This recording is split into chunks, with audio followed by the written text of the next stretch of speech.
Today we have a very interesting case.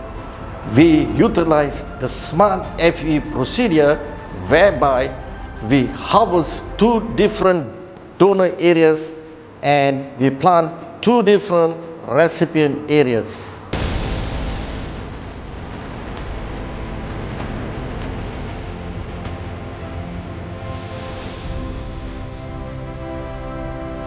The first donor area or harvesting area is at the nape of the neck. The second donor area is at the moustache and the beard. This patient already make a final decision to remove all these individual hair from the moustache and the beard. All these graft that harvested from the donor area is planted 3 cm behind the hairline.